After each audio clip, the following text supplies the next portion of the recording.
Пенсионеры Гульсина и Назим Нурмухаметовы приехали в аэропорт из Нижнекамска. В хадж отправляются впервые. Признаются, 10 лет копили деньги. Помогли и дети. И от чистого сердца хотели посетить хадж, священные места пророка Мухаммада, саллаллаху алейхи вассалям.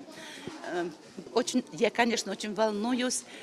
Муж у меня сделал это от хадж рисунок дома, в квартире, дома. И я всегда смотрела и восхищалась этими картинами.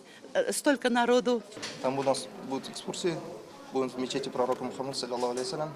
Ильнас Самигуллин из Тюличинского района в Мекку путь держит уже в 3-й раз. После первого паломничества, говорит, хочет возвращаться на священную землю снова и снова. Первый раз совершал в 2017 году, во второй раз в 2018, на следующий год сразу. Я ожидаю, иншаллах, чтобы вернуться без грехов, иншаллах, и с принятым хаджем, иншаллах. Проводить первую группу паломников в Казанский аэропорт приехал муфти Татарстана Камиль Хазрат Самигуллин. Он напомнил верующим, один прочитанный намаз в Мекке засчитывается как 100 тысяч прочитанных молитв дома. Кто совершит хадж ради Аллаха, ради довольства Аллаха, не будет ругаться, не будет припираться, не будет совершать прегрешений, то он вернется подобно новорожденному ребенку, абсолютно без грехов.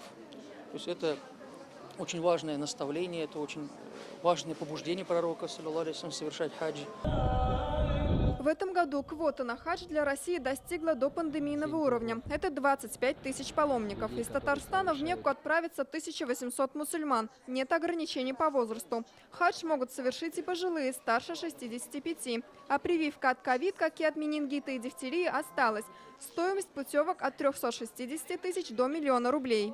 Паломники на самолете отправились в Дубай. Затем они доберутся до Медины. И уже после на автобусах доедут до Мекки. На месте для жителей Татарстана подготовили гостиницы в радиусе до 3 километров от главной мечети Масджид Аль-Харам. Диляра Шарипова, Андрей Ключников, ТНВ, Казань.